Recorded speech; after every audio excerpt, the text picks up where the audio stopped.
Nous allons nous intéresser dans cette capsule vidéo à l'appairage des réseaux virtuels, qui est quand même un élément essentiel lorsqu'on crée et configure des réseaux virtuels dans Microsoft Azure. Alors, lorsqu'on va créer et configurer nos réseaux virtuels dans Microsoft Azure, à un moment donné, on aura ce besoin-là de voir des ressources qui sont dans différents réseaux virtuels communiquer entre elles.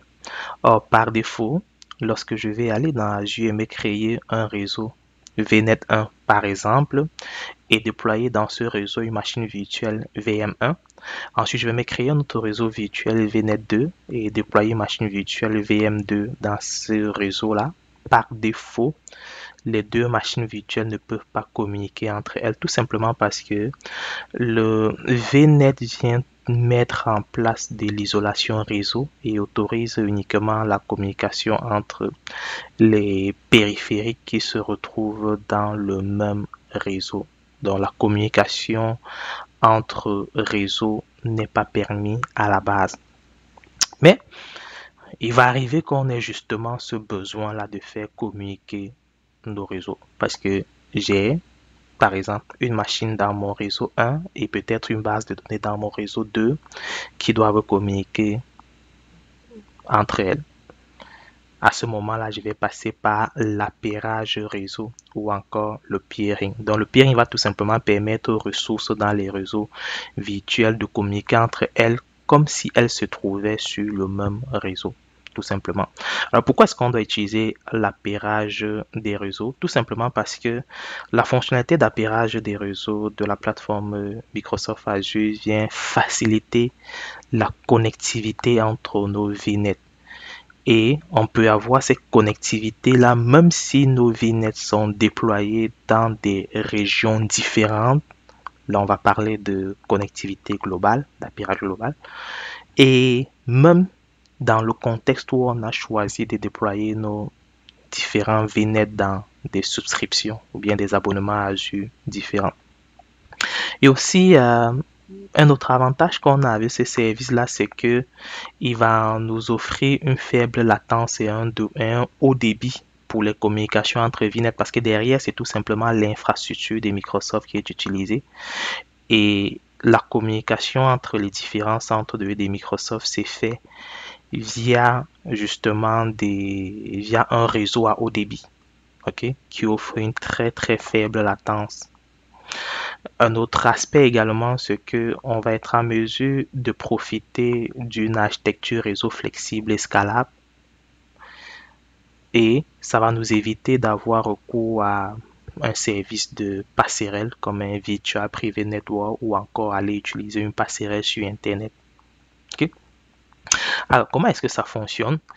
Grâce à l'appairage des réseaux, on sera tout simplement capable de faire communiquer des ressources qui se retrouvent dans des réseaux différents. Donc, ce qui veut dire qu'une fois que j'ai configuré l'appairage dans le peering de mes deux réseaux, les ressources qui se trouvent dans chacun des réseaux, les ressources peuvent communiquer tout simplement entre elles comme si celle-ci était tout simplement dans un même réseau privé, aussi simple que ça.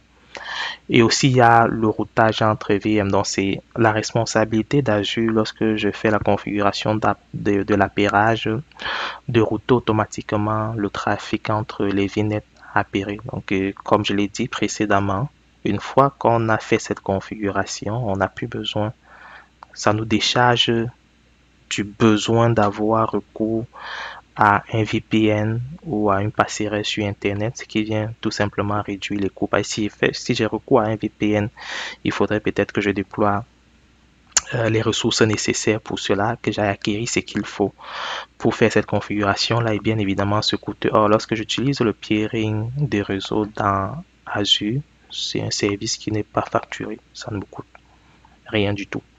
Ok.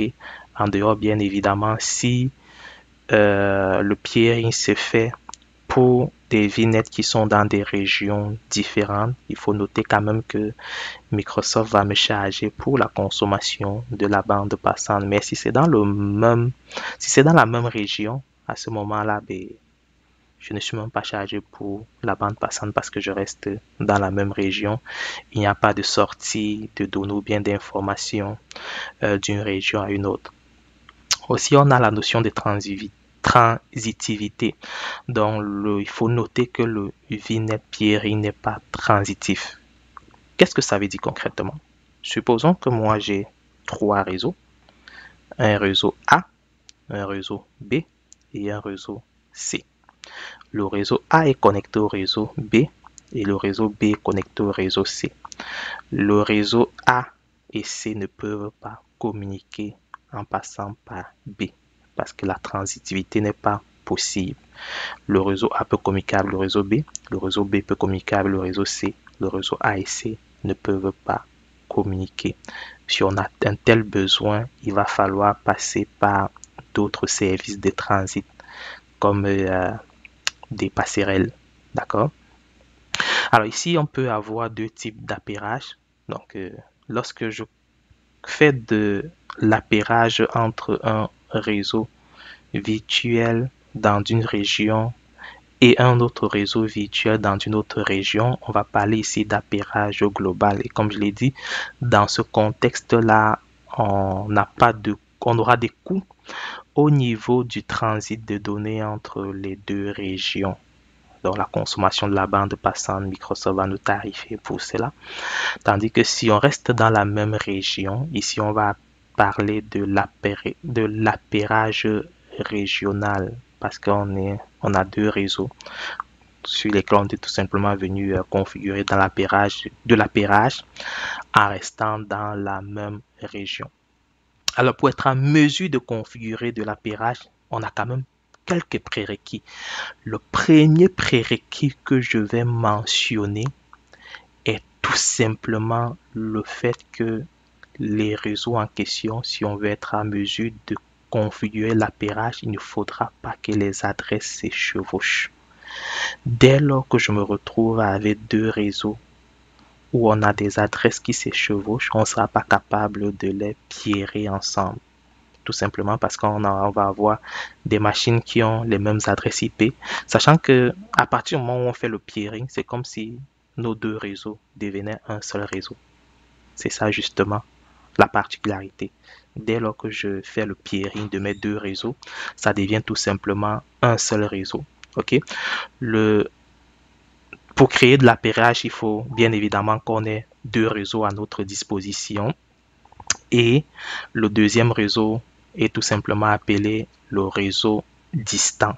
Ok. Et aussi, initialement, les machines virtuelles de vos réseaux ne peuvent pas communiquer entre elles. Donc, c'est une fois qu'on aura établi de l'appairage qu'on sera capable de faire communiquer nos machines virtuelles entre elles. Mais tant qu'on n'a pas fait de l'appairage, les machines virtuelles ne peuvent pas communiquer entre elles. Donc, l'élément le plus important, lorsqu'on va créer nos réseaux, lorsqu'on va faire le choix de la plage d'adressage, si on a l'intention de faire de l'appairage, il ne faudrait pas que les adresses IP se chevauchent. Dès lors que les adresses IP se chevauchent, on sera plus capable de faire de l'appairage.